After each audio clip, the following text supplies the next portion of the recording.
Good evening friends. स्वागत है एक बार पुनः हमारे जस्टिस तक यूट्यूब चैनल में। मैं RP Meena, advocate from Jaipur, आपका हार्दिक स्वागत और अभिनंदन करता हूं।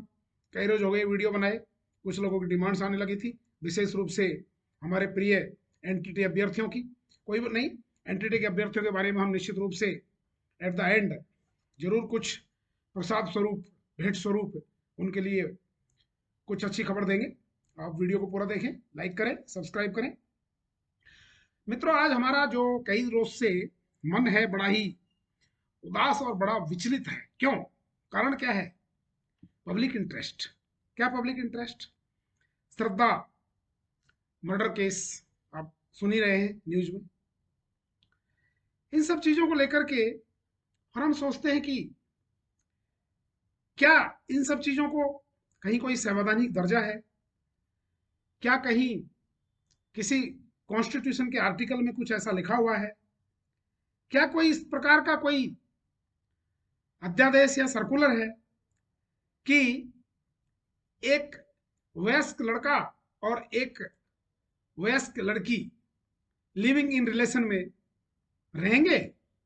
और उसको बड़े जो आश्चर्य की बात है वो ये है कि हमारे कोर्ट, ट्रिब्यूनल्स, माननीय सुप्रीम कोर्ट तक उस पर मोहर लगा देते हैं कि लिविंग इन रिलेशन किसी प्रकार का कोई अपराध नहीं है। अरे, जब अपराध नहीं है तो फिर मर्डर जब हो जाता है तो अपराध बन जाता है। और साथ साथ जब व्यभिचार करते हैं, living in relation, it is व्यभिचार। इसलिए मैं आप सभी का आह्वान करना चाहूंगा कि इसमें कहीं पर भी आर्टिकल 14, 16 या 21 का कहीं पर भी कोई वायोलेशन नहीं होता है कि हम दो वयस्क लड़के और लड़कियां जो माइनर से मेजर हो चुके हैं उनको एक साथ रहने की हमारा समाज जो है परमिशन दे दी। फिर इस जो हमारा विवाह प्रथा बनी हुई है, हमारी जो सामाजिक प्रथा बनी हुई है, इसका क्या औचित्य है? भारतीय संस्कृति इसमें पूरी तरह से विफल हो जाती है। हमारी संस्कृति, भारतीय सभ्यता में दो वयस्क जो युवक और युवतियां हैं उनको साथ रहने का अधिकार कानूनन रूप से, सामाजिक दृष्टिकोण से केवल तभी मिलता है जब वो विवाह के पवित्र बंधन में बन जाते हैं। और आपने इसमें आर्टिकल 21 और आर्टिकल ये वो जोड़ करके ये तो वयस्क हैं, इनकी निजता का उल्लंघन है, और उनको हम लोग, हमारे हमारे जो न्यायालय हैं वो इसको एक जामा पहना देते हैं कि ये कोई किसी प्रकार का कोई उल्लंघन नहीं है, किसी प्रकार का कोई व्यभिचार नहीं है। इट इज टोटली, मैं इसके टोटली खिलाफ हूं। अगर कोई माननीय न्यायाधीश भी इसको सुन रहे हैं तो मेहरबानी करके और मुझे माफ करिएगा कि मुझे ऐसा बोलना पड़ रहा है। निश्चित रूप से बहुत से हो सकता है, बहुत से धर्मगुरु इससे सहमत ना हो, बहुत सी संस्थाएं इससे सहमत ना हो, लेकिन ये कुल मिलाकर के गलत है, टोटली रॉन्ग है। इसको कानूनी जामा कभी भी नहीं पहनाना चाहिए, क्योंकि जिसको रहना है वो तो वैसे ही रहेगा, चोरी छुपे रह रहे हैं। आप उसको असली जामा पहनाने से क्या मतलब निकलता है? इससे समाचार, इससे उल्टा क्या होता है समाज में गलत मैसेज जाता है। और ये सोचते हैं कि ठीक है, हमारी मर्जी से हम जितने दिन लिविंग इन रिलेशन में रहेंगे, आनंद उठाएंगे, और उसके बाद में या तो सेपरेट हो जाएंगे, और यदि लड़की हमारे ऊपर शादी का दबाव डालेगी तो हम उसका मर्डर कर देंगे, उसको मार देंगे, उसके टुकड़े कर देंगे, उसको जला देंगे, ये सब कर देंगे, बाद में कुछ भी होता रहेगा। कितने केसेस के अंतर्गत जो है वो अपराध जो है पूरी तरह से बरी हो जाता है। अब उसका ले लीजिए बालिका वधु में एक लड़की थी, बंगाली लड़की, प्रत्युषा बनर्जी। यही हुआ। कितना उसने जो है हिंदुस्तान के मनोरंजन चैनलों पे आकर के कितना लोगों का दिल जीता, जहां जीता, और लास्ट में क्या हुआ उसके साथ? लिविंग इन रिलेशन खत्म। और जिसके साथ वो लिविंग इन रिलेशन में रह रही थी कुछ नहीं हुआ, नथिंग, छूट छाट के अपने आराम से ही इज एंजॉयिंग। ऐसे कितने केसेज हैं। तो मैं अभी हमारे जो, चलो एनीवे, जो कोर्ट कचहरियों के जजमेंट्स के ऊपर और उनके जो टिप्पणियां हैं उनके ऊपर हम किसी प्रकार का कोई कमेंट करने का अधिकार नहीं रखते वो, लेकिन हमारे स्वतंत्रता, क्योंकि हम स्वतंत्र भारत में रह रहे हैं तो हमारे अपने निजी विचार हैं, हमें स्वतंत्रता में जो मौलिक अधिकार बोलने का दिया गया है उसका हम यूज कर रहे हैं।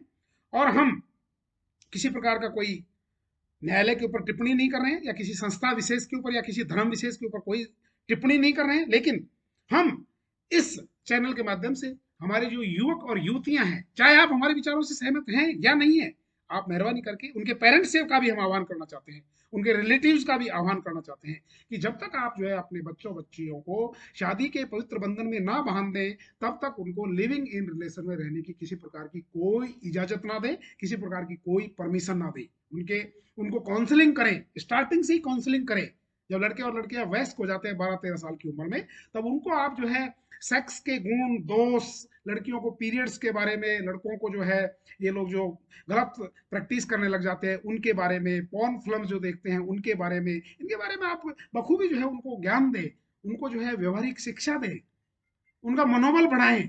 और अगर वो आप बाहर रह करके कोचिंग ले रहे हैं दिल्ली में कहीं पर भी, तो समय समय पर उनसे आप जो है जाकर के और मिलें, वो कहाँ रह रहे हैं।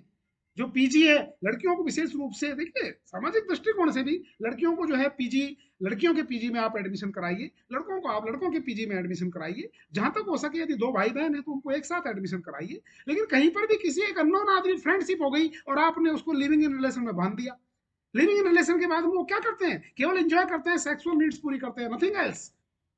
1% भी लोग जो है शादी के पवित्र बंधन में नहीं बन पाते हैं। इसलिए आप पेरेंट्स लोग हैं, युवक युवतियां भी हैं, आपका कैरियर है, युवावस्था होती है 16 17 18 19 20 साल की उम्र में। आपका जो, आप किसी की बात को जो है ना, इवन मेरी बातें भी आपको बुरी लगेंगी, लेकिन जब आपको, आप वयस्क हो जाते हो असली में 25 साल के बाद में, जब आप कैरियर की एक दहलीज को पार कर जाते हैं, तब आपको पता लगता है कि हम बिल्कुल राइट कर रहे हैं। इसलिए आप जो है भावनाओं में ना भड़के, अपने मन और मस्तिष्क और ये जो शरीर की इंद्रियां हैं इनके ऊपर विशेष रूप से कंट्रोल करें। और इसके लिए आप व्यायाम करें, एक्सरसाइज करें और योगा और प्राणायाम करें। गलत चीजें ना देखें। यदि स्टडी के मार्ग में भी ऐसी चीजें आती हैं तो उनको स्टडी के दृष्टिकोण से देखें, केवल अनावश्यक रूप से नहीं देखें। और मैं तो ये यहाँ पर यह आह्वान करना चाहता हूं कि इस प्रकार का कानून बनना चाहिए कि लिविंग इन रिलेशन जो है it should be completely prohibited. इसको सामाजिक दृष्टिकोण से, कानूनी दृष्टिकोण से जो है एक अपराध घोषित किया जाना चाहिए, तब जाकर के हमारा समाज, ये निजता का कहीं पर भी कोई उल्लंघन नहीं है, क्योंकि उसके बावजूद भी कितने रेप केस होते रहते हैं, किसी प्रकार से जो है मर्डर केस भी होते रहते हैं। तो आप उसको ऐसे कानून जमा क्यों देते हो कि लोग जो है उससे प्रोवोक होकर के और एक शरण, उसको एक संरक्षण मिल जाए, एक प्रोटेक्शन मिल जाए। क्योंकि एक हद हो जाती है और हद के बाद में, हद पार करने के बाद में इंसान कुछ भी कर सकता है। यही श्रद्धा के साथ हुआ, यही प्रत्युषा बनर्जी के साथ हुआ, तो और भी कैसे कितने उदाहरण है इस प्रकार के। तो कृपया पेरेंट्स, युवक और युवतियां, इस समय आपकी उम्र जो है वो बिल्कुल आप एक उम्र के दहलीज पे है, हम भी थे, हम भी हैं, इसमें कोई डाउट नहीं है। लेकिन एक सामाजिक दृष्टिकोण से अपनी मर्यादाओं में रह करके पेरेंट्स की ड्यूटी बनती है, और रिलेटिव्स की ड्यूटी बनती है, ब्रदर्स जो मैच्योर हो गए हैं उनकी ड्यूटी बनती है, जो सिस्टर्स मैच्योर हो गई हैं उनकी ड्यूटी बनती है, रिलेटिव्स की ड्यूटी बनती है कि आप अपने बच्चों को मॉरल एजुकेशन दें, सही मार्ग पर ले जाएं, कोचिंग इंस्टीट्यूट्स में जाएं, उनसे मिलें, कम से कम दिन में एक बार जरूर बात करें उनसे, वो क्या कर रहे हैं, कहाँ कर रहे हैं, ऑनलाइन कितने रहते हैं, मोबाइल का जमाना है आजकल, ये भी खतरनाक चीज है।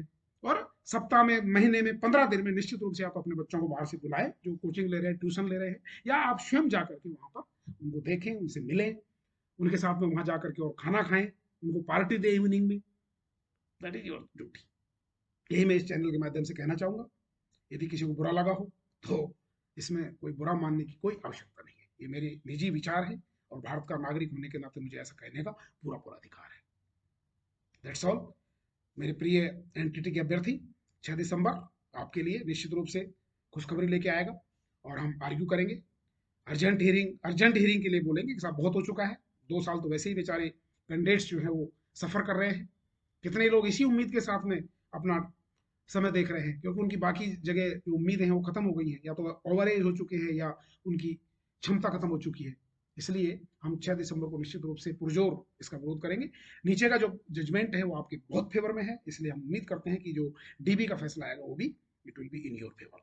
सो कोई चिंता नहीं करें, अपना स्वास्थ्य का ध्यान रखें, सर्दियां शुरू हो गई हैं, जरा मेहरबानी करके और कपड़े वपड़े ठीक ठाक तरीके से पहने जो भी है, और व्यायाम करें, योगा करें, हल्का फुल्का जो है, जो एग वगैरह खाते हैं वो एग खाएं, या फिर बादाम वगैरह का सेवन करें, और अपना शारीरिक और मानसिक रूप से अपने आप को फिट रखें। शारीरिक रूप से अगर आप फिट हैं, मेंटली आप अलर्ट हैं, और स्पिरिचुअली अगर आप हाई हैं, स्पिरिचुअली 3 चीजें होती है, physically fit, mentally alert and spiritually high. That's all.